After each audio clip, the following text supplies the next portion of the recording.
오늘의 주요 뉴스입니다. 코로나19 유행 상황을 지나면서 영유아 3명 중 1명은 언어와 사회성 발달에 지장을 받은 것으로 나타났습니다. 서울시가 어린이집 영유아들을 추적 조사한 결과인데 상호 접촉이 제한되는 생활 패턴이 언어나 사회성 발달에 저해할 수 있다는 우려가 입증된 것으로 해석됩니다. 코로나19 재유행이 이어지고 감기약 품귀 현상이 심해지면서 정부가 18개 제약사에 감기약 긴급 생산 명령을 내렸습니다. 긴급 생산 명령 대상은 해열 진통제로 시중에서 가장 많이 쓰이는 조제용 아세트아미노펜 성분 약제입니다. 미국이 인공태양으로 불리는 핵융합 발전의 첫 번째 관문인 핵융합 점화에 세계 최초로 성공했습니다. 핵융합 발전은 상용화하면 탄소 배출이 없는 청정에너지를 무제한에 가깝게 얻을 것으로 기대되지만 상용화까지는 더 많은 연구가 필요할 것으로 보입니다. 유럽연합이 이르면 2026년부터 생산 과정에서 탄소 배출이 많은 철강 등 수입 공업품에 추가 관세를 부과할 예정입니다. 철강은 우리 기업의 유럽 수출 주력 품목 가운데 하나여서 직간접적인 영향이 불가피할 것으로 보입니다. 오늘 밤 3대 유성우의 하나인 쌍둥이짜리 유성우의 우주쇼가 펼쳐집니다. 관측 퇴적기는 오늘 밤 10시부터 내일 새벽 2시까지로 시간당 수십 개의 유성을 볼 수 있을 전망입니다.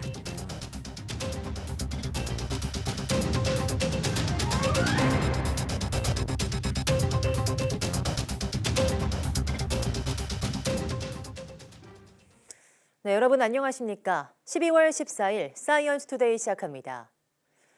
코로나19 겨울철 재유행이 계속되는 가운데 신규 확진자가 이틀 연속 8만 명대 발생했습니다. 오늘 0시 기준 신규 환자는 8만 4,571명으로 하루 전보다는 2천여 명 적지만 일주일 전보다 9천여 명, 2주 전보다 17,000여 명 늘었습니다. 수요일 발표 기준으로 지난 9월 14일 이후 13주 만에 최다입니다. 신규 환자 가운데 국내 발생이 8만 4,498명, 해외 유입이 73명입니다. 위중증 환자는 463명으로 26일째 400명대를 기록했습니다.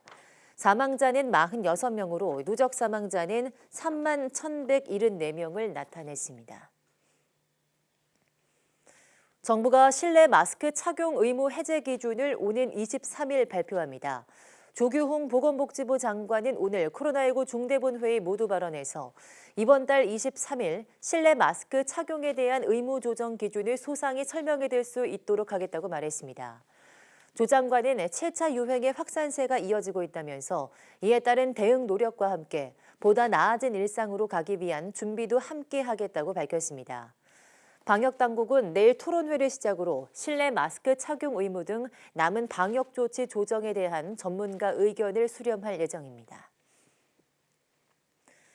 식품의약품안전처가 해열진통제 감기약으로 많이 쓰이는 조제용 아세트아미노펜 성분 약제에 대해서 긴급 생산 명령을 발동했습니다. 식약처는 지난달 30일 조제용 아세트아미노펜 650mg 고형제를 공중보건 위기 대응 의료제품으로 지정하고 18개 제약사에 긴급 생산 수입 명령을 내렸습니다. 적용기간은 내년 4월까지이나 식약처는 감염병 유행 상황을 고려해 변경할 수 있다고 밝혔습니다. 공중보건 위기 대응 의료제품법에 따라 긴급 생산 수입 명령을 받은 업체는 생산 수입 계획과 월별 생산 수입 결과 등을 식약처에 보고해야 합니다. 이번 조치는 정부가 지난달 25일 발표한 해열진통제 수급 대응 방안에 따른 것으로 정부는 당시 이 품목에 대해서 내년 11월까지 기존 대비 50% 늘려 공급하고 특히 내년 4월까지는 60% 확대 공급한다고 밝혔습니다. 제로 코로나 봉쇄는 풀렸지만 중국은 여전히 멈춰 있습니다. 코로나19 감염자가 크게 늘었기 때문인데요.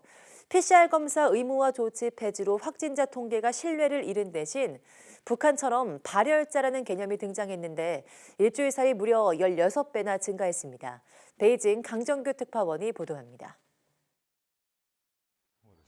택배 상자가 산더미처럼 쌓여 있지만 물건을 부리는 사람은 없습니다. 我的天哪，怪不得送得慢呢。 인적 끊긴 거리엔 삭풍이 몰아칠 뿐입니다. 대형 상점도 개점 휴업 상태. 진열된 상품들만 을씨년스럽게 손님을 기다립니다. 당국의 봉쇄 조치 때문이 아닙니다. 수많은 사람들이 코로나19에 걸려 치료 중이거나 감염을 피하려 스스로 격리를 택한 겁니다. YTN 베이징 지국도 방역 문제 때문에 정상 운영을 하지 못해서 저 혼자 이렇게 스마트폰 카메라를 들고 거리로 나왔습니다. 지금 보시는 곳은 PCR 검사소인데요. 여기 적혀 있는 대로라면 지금 운영을 해야 될 시간이지만 검사를 하는 사람도 검사를 받으려는 사람도 찾아볼 수 없습니다. 검사가 이루어지더라도 결과가 제대로 나오지 않습니다. 확진자 통계는 5분의 1로 줄었습니다. 대신 북한에서 쓰던 발열자란 개념이 새로운 지표로 등장했습니다. 12月11日全市发热门诊就诊患者 2.2万人次，是一周前的16倍。 PCR 검사 대기줄은 병원과 약국으로 옮겨갔습니다. 중국의 긴급 전화 120 구조 요청도 6배나 폭주했습니다. 非极危重症等情况不拨打120，为极危重症患者让出生命热线。 14억 중국이 사재기에 나서면서 우리나라에서 의약품 원자재 대란 조짐까지 나타나고 있습니다. 베이징에서 YTN 강정규입니다. 네, 중국에서 코로나19 감염자가 폭증하는 가운데 화이자의 먹는 치료제인 팍스로비드 소매 판매가 허용됐다고 로이터 통신이 보도했습니다. 보도를 보면 중국의 한 헬스케어 플랫폼 앱을 통해서 팍스로비드가 박스당 2,982안, 약 56만 원에 판매되기 시작했습니다. 해당 플랫폼 고객 서비스 측은 언론을 통해서 팍스로비드 판매 소식이 전해진 지 30분 만에 완판됐다고 밝혔습니다. 로이터는 중국에서 코로나19 감염이 급증하는 가운데 이는 현지에서 이뤄진 팍스로비드의 첫 소매 판매로 보인다고 전했습니다. 네, 오랜 기간 마스크를 끼고 생활해야 하는 코로나 상황이 아이들의 언어나 사회성 발달에 지장을 주지 않겠냐는 우려가 있었죠. 서울시가 전국에서 처음으로 관련 조사를 해봤더니 실제로 영유아 3명 중 1명이 발달이 지연된 것으로 나타났습니다. 황보선 기자입니다. 어린이집에서 마스크를 낀 채 지내야 했던 5살 이하 아이들의 언어, 청소, 인지, 사회성 등 10개 분야 발달 상황을 6개월간 조사해봤습니다. 결과는 걱정한 대로입니다. 조사 대상 25개 어린이집의 영유아 456명 가운데 152명, 33%는 현재 전반적으로 발달에 어려움이 있어 전문가의 도움이 필요한 것으로 나타났습니다. 정상적으로 발달한 아동은 절반을 간 넘겼고 나머지 15%는 지속적인 관찰이 필요하다는 진단입니다. 어린이집에 다니지 않고 집에서만 생활한 아이들은 어떨까? 미취학 아동 86명을 살펴봤더니 언어 발달이 지체된 아이가 31%, 3명 중 1명에 이릅니다. 밖에 나가서 다른 아이들과 어울리지 못한 환경이 특히 언어 발달에 지장을 준 것으로 볼 수 있습니다. 방역 정책의 대상에서 어느 정도 제외를 한다거나 좀 사회적인 배려를 할 수 있는 방안에 대한 고민이 필요하다고 생각합니다. 서울시는 이번 조사 결과에 따라서 영유아 발달을 실질적으로 지원하기 위한 서울아이 발달 지원센터를 내년 3월에 열기로 했습니다. 이 시설은 무료 상담부터 발달 상황 검사, 치료까지 연계하는 원스톱 서비스를 제공할 계획입니다. YTN 황보선입니다. 네, 오늘 아침 서울의 기온이 영하 10.7도를 기록하는 등 전국 대부분의 지역이 올겨울 들어 가장 추운 날씨를 보였습니다.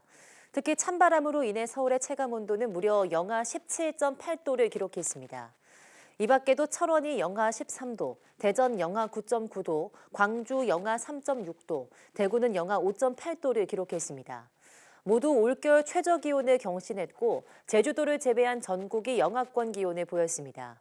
한낮에도 서울 기온은 영하 3도에 머물면서 매선 추위가 이어질 것으로 보입니다.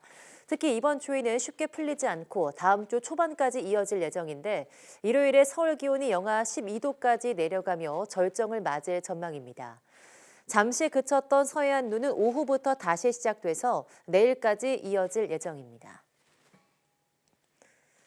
네, 최근 영하의 날씨 속에 서울 상계동 열 수송관이 파열돼서 18,600여 세대의 난방 공급이 안 되는 피해를 입었습니다. 유독 겨울철에 비슷한 사고가 반복되는데 전국 열수송관 가운데 3분의 1가량이 20년 넘는 노후 배관인 것으로 나타났습니다. 임성재 기자입니다. 아파트 단지 주변 땅 속에서 하얀 수증기가 물기둥처럼 치솟아 오릅니다. 영하의 날씨에 26년 된 열수송관이 파손되면서 서울 상계동 18,600여 세대의 난방과 온수 공급이 중단됐습니다. 일단 씻는 게 제일 불편하죠. 그다음에 바닥이 이제 추워질까봐 요새 뭐 핫팩이랄지 이런 걸로 저희들이 이제 견뎌야 되겠죠. 4년 전에는 열수송관 파손으로 대형 참사가 발생했습니다. 고양시 백성역 반경 200m가 넘는 지역이 100도가 넘는 펄펄 끓는 물로 뒤덮이면서 10명 넘는 사상자가 발생했습니다.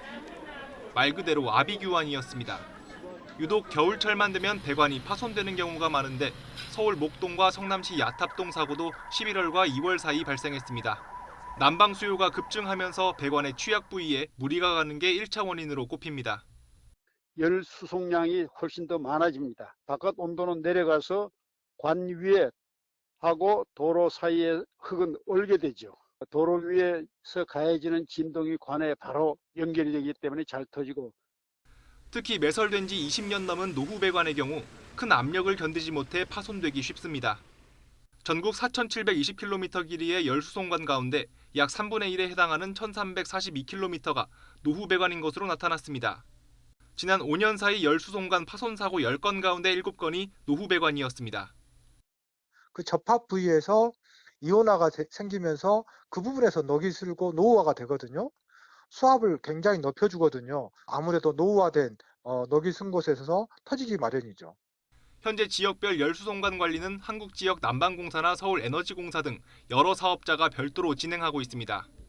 노후 배관에 대한 관리 시스템을 일원화해야 한다는 지적도 나오고 있습니다. YTN 임성재입니다.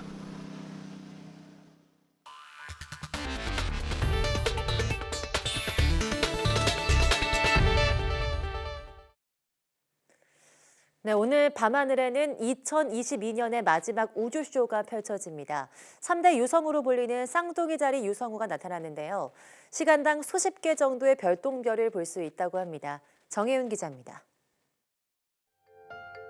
2022년의 마지막을 화려하게 장식할 유성우, 쌍둥이 자리 유성우입니다. 1월에 사본의 자리 유성우, 8월에 페르세우스 자리 유성우와 함께 3대 유성우로 불립니다. 그런데 올해 쌍둥이 자리 유성우는 새 유성우 가운데 가장 화려합니다. 국제유성기구가 예상하는 시간당 최대 별똥별 수는 150개. 실제 볼 수 있는 것은 이보다 적지만 시간당 수십 개의 유성을 만날 수 있습니다. 관측 최적기는 오늘 밤 10시부터 다음 날 새벽 2시까지. 밤하늘 동쪽 쌍둥이 자리를 중심으로 별똥별이 떨어지는데 달을 기준으로 시선을 두면 훨씬 쉽습니다. 달이 뜨기 전에는 동쪽하는 쌍둥이 자리를 중심으로 시선을 두고 달이 뜬 이후에는 달을 등지고 그 반대편을 보면 더 많은 유성을 볼 수 있습니다. 쌍둥이 자리 유성우는 지구가 소행성 파에톤의 궤도에 떨어진 부스러기와 만나며 나타납니다. 별똥별이라는 아름다운 천문 현상을 만든 소행성이지만 잠재적으로는 지구에 위협이 되는 위험한 존재이기도 합니다. YTN 정혜윤입니다. 네, 미국 정부가 무한 청정 에너지로 기대되는 핵융합 발전을 실현하는 데 필요한 첫 번째 이정표에 도달했습니다. 핵융합 발전은 태양이 에너지를 만들어내는 방식과 같아서 인공태양으로도 불리는데요. 순에너지 생산을 위한 점화에 세계 최초로 성공했습니다. 보도에 김상우 기자입니다. 태양이 빛을 내고 뜨거운 이유는 무엇일까? 태양 내 고온 고압 등으로 수소 원자의 원자핵이 융합해 헬륨 원자핵으로 바뀔 때 소량의 질량이 에너지로 전환돼 방출되기 때문입니다. 이를 핵융합이라고 하는데 이때 줄어드는 소량의 질량은 아인슈타인의 방정식에 따라 엄청난 양의 에너지로 바뀌게 됩니다. 태양의 핵융합과 유사한 반응을 지구상에서 인공적으로 일으켜 에너지를 만들기 위해 1950년대부터 미국 등 여러 나라에서 핵융합 발전에 천문학적 연구비를 투입해왔습니다. 진공 용기 속에 넣고 초전도자석을 이용한 강력한 자기장으로 가둔 후 1억 도씨 이상으로 높여 핵융합 반응을 일으키는 인공태양을 만드는 것입니다. 난관은 투입한 에너지보다 더 큰 에너지를 핵융합 반응으로 순 생산하는 것, 이른바 점화인데 이에 처음으로 성공했다고 미국이 발표했습니다. It's the first time it has ever been done in a laboratory, anywhere in the world.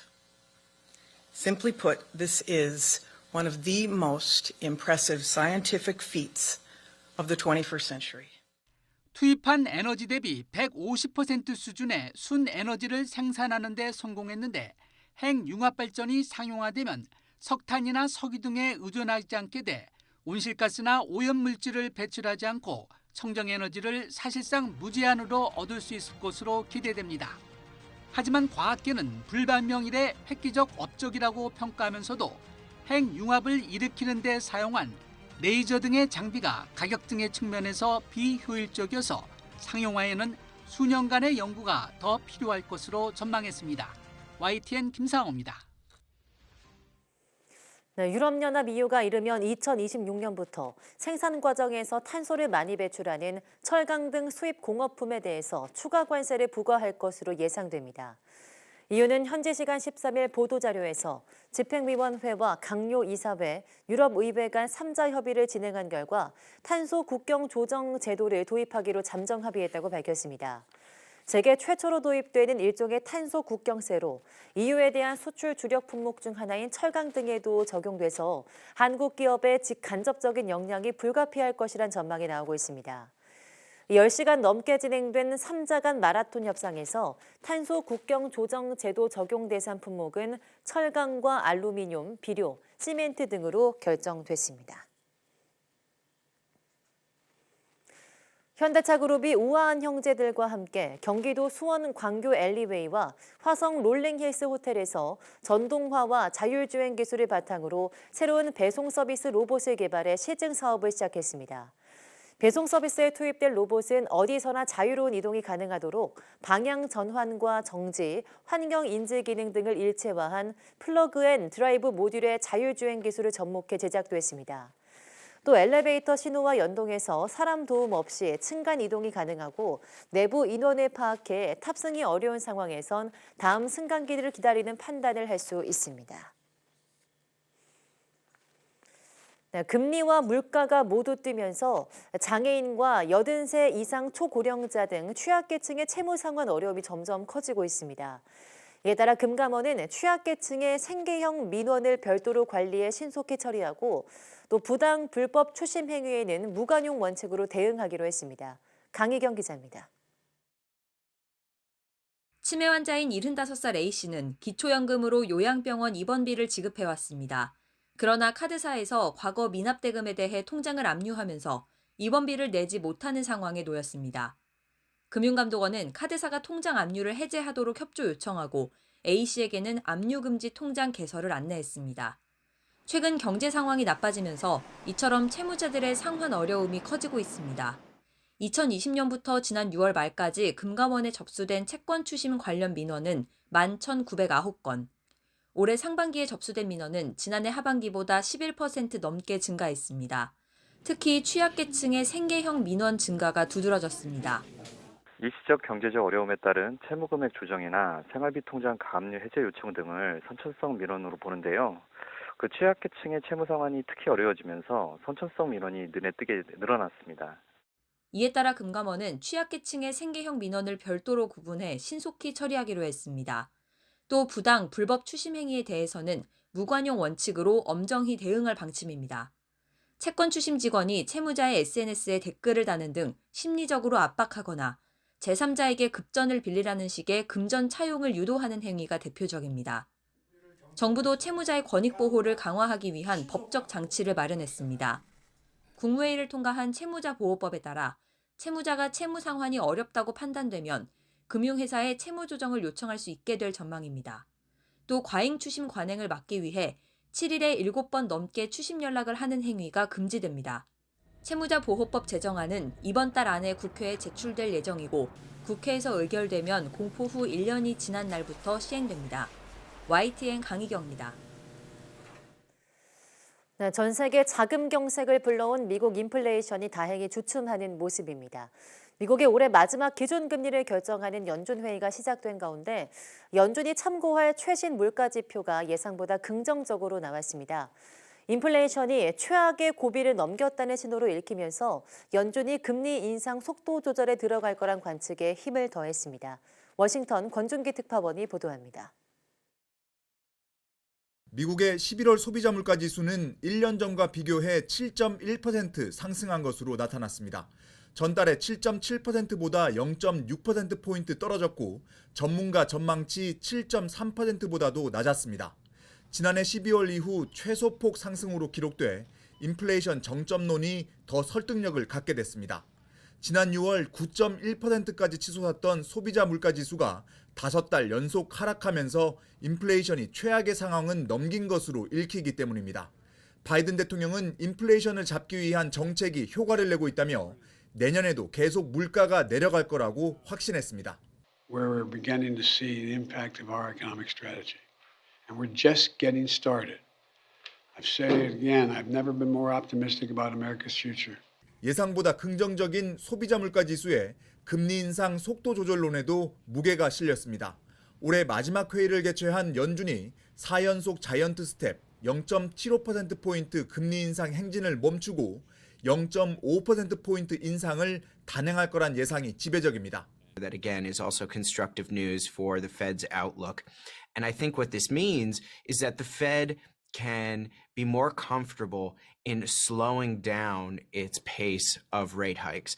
뉴욕 증시는 11월 소비자 물가 지수 발표와 함께 일제히 오름세로 시작해 이틀 연속 상승 마감했습니다. 올해 마지막 연준 회의에서 금리 인상률 못지않게 파월 의장 발언이 관심입니다. 내년 전망을 경기 침체가 아닌 연착륙에 무게를 실을 경우 연말 상승장, 산타랠리 가능성도 점쳐지고 있습니다. 워싱턴에서 YTN 권윤기입니다. 네, 내년부터 1살 이하 아기를 키우는 부모에게 월 최대 70만 원의 부모급여가 지급됩니다. 또 국공립 어린이집을 계속 늘려서 2027년까지 공공보육 이용률을 50% 이상으로 올리기로 했는데요. 정부의 중장기 보육 기본 계획을 기정훈 기자가 보도합니다. 아기가 태어나면 첫 돌까지 월 70만 원, 돌지나 두 돌까지는 월 35만 원. 소득과 상관없이 아기를 낳아 키우면 현금을 지급받는 부모급여가 도입됩니다. 대통령 공약이기도 했던 부모급여는 현재 양육수당을 확대하며 이름을 바꾼 겁니다. 출산 초 가정의 재정을 돕는 방법으로 안 낳는 세상에서 낳아 키우겠다는 부모를 응원하자는 겁니다. 내후년엔 금액도 더 올립니다. 만 0세 아동에게는 월 100만 원, 만 1세 아동에게는 월 50만 원까지 확대 지급할 계획입니다. 이를 통해 출산 초기 가정의 소득을 두텁게 보전하고 양육에 대한 부모의 선택권을 강화해 나가겠습니다. 즉 2024년부터는 아기를 한 명 낳으면 1년 동안 1,200만 원, 그 다음에 600만 원, 합해서 1,800만 원의 부모급여가 지급되는 겁니다.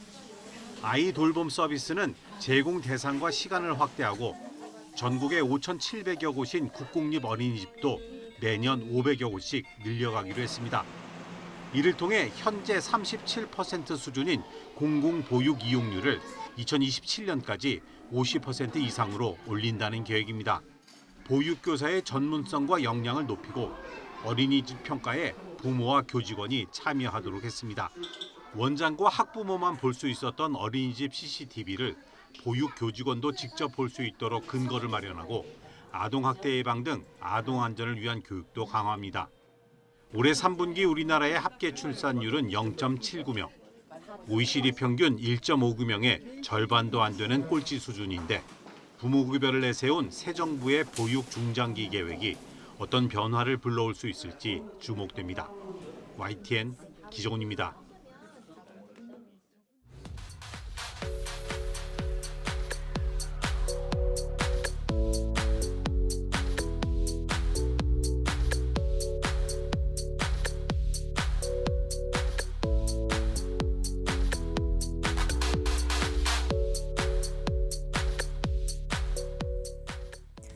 네, 전해드린 것처럼 오늘 밤 10시부터 내일 새벽 2시 사이 쌍둥이 자리 근처에서 시간당 수십 개의 별똥별이 나타납니다. 달이 뜨기 전에는 쌍둥이 자리를 중심으로, 또 달이 뜬 후에는 달의 반대편을 보면 관측이 쉽다고 하는데요. 요즘에는 다양한 별자리 어플을 통해서 밤하늘 별자리를 쉽게 찾을 수 있으니 잘 활용하셔서 쌍둥이 유성우가 수놓는 멋진 우주쇼 놓치지 마시기 바랍니다. 뉴스 마치겠습니다. 함께해 주신 여러분 고맙습니다.